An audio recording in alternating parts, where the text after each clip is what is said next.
Ambassador Masood Khan Sahib, Lieutenant General Khalid Ahmed Kidwai Sahib, Ijaz Haider Sahib, Honorable Air Commodore Khalid Banuri Sahib, Madam Salma Malik Sahiba,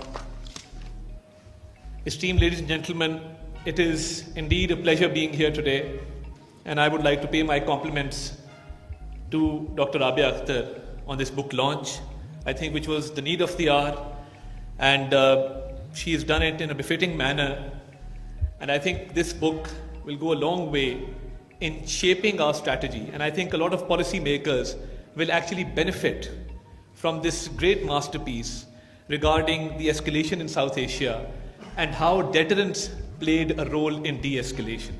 So my compliments to the Institute for Regional Studies and the Center for Security, Strategy and Policy for taking up this initiative. Unfortunately, we have as our adversary a country which has its policies based on deceit and treachery. So this false notion of rising India and assuming this role of a bully in South Asia was very effectively countered by Pakistan during the 4-day war.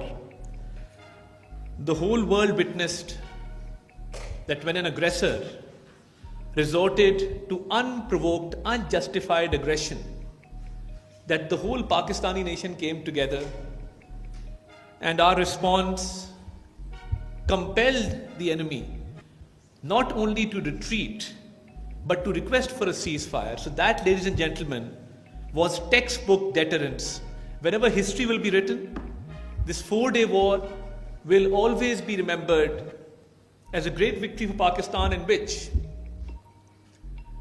Pakistan proved to be a stabilizing factor, and as a nation which actually brought stability and balance in South Asia.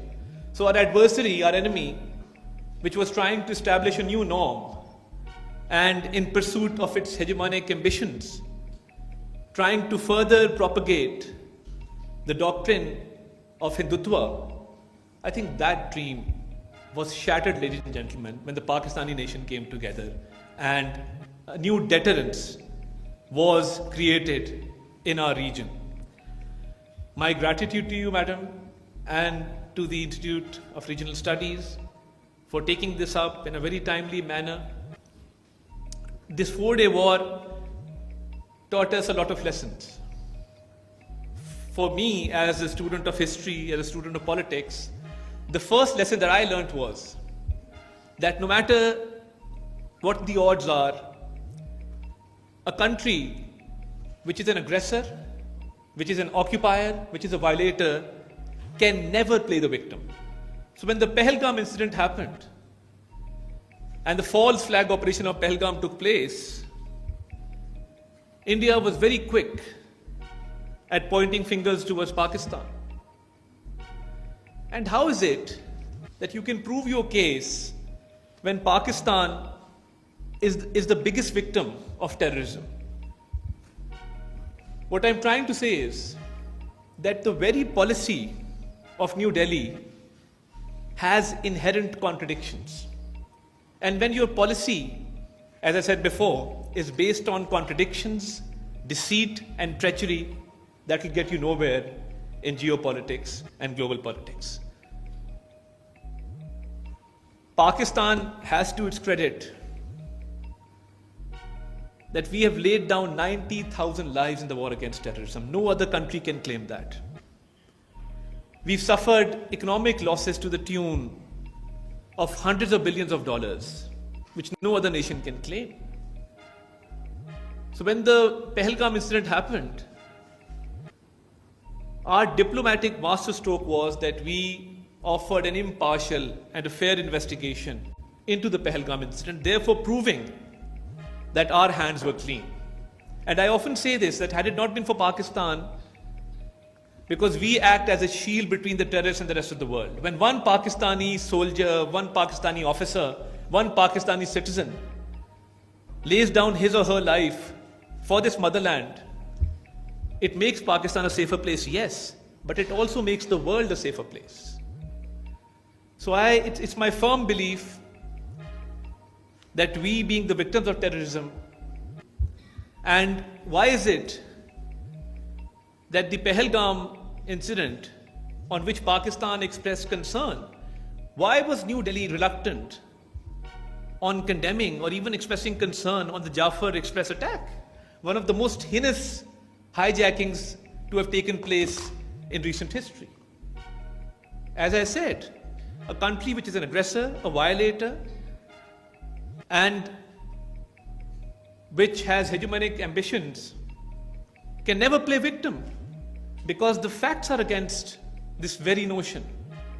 Pakistan has always been desirous of peace, but ladies and gentlemen, whenever put to the test, thanks to our valiant armed forces, we've passed with flying colors. And I would also like to refer, in creating this new norm, now, as we saw day before yesterday, that now they're trying to politicize the sport of cricket. That is just a failed attempt in saving oneself from embarrassment, because we proved our military dominance. We shot down 6 planes in defense, and then we responded, after which India was compelled to request for a ceasefire. Now they're bringing politics to the sports grounds, and a nation which is morally bankrupt and a nation which has no values will always resort to this kind of theatrics on the sports field when you can't win in the military field. So I think this shows the kind of mindset prevalent on the other side of the border in the East, where in order to prove superiority, they've resorted to this kind of aggression. And as I said, Pakistan has not only created deterrence, but I think Pakistan has always been desirous of peace, and we have established peace through our response, and we shall continue to do so.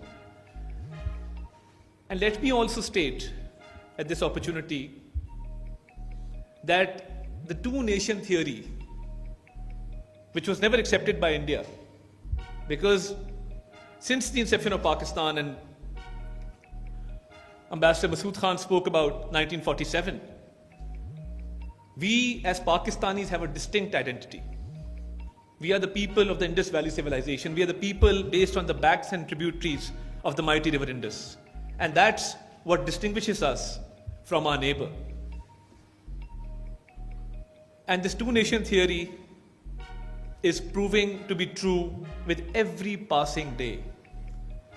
And let me also, on behalf of the government, assure you that where we've given an opportunity to speak at multiple forums, the Kashmir issue will always remain a priority for our government, and we shall continue the support of the innocent Kashmiris diplomatically, politically, morally, and we stand by the UN resolutions to grant the people of Kashmir the right to self-determination. And I think after the 4-day war, the Kashmir issue has again been recognized as an international dispute, and it has now been highlighted in a manner which is much more robust than before.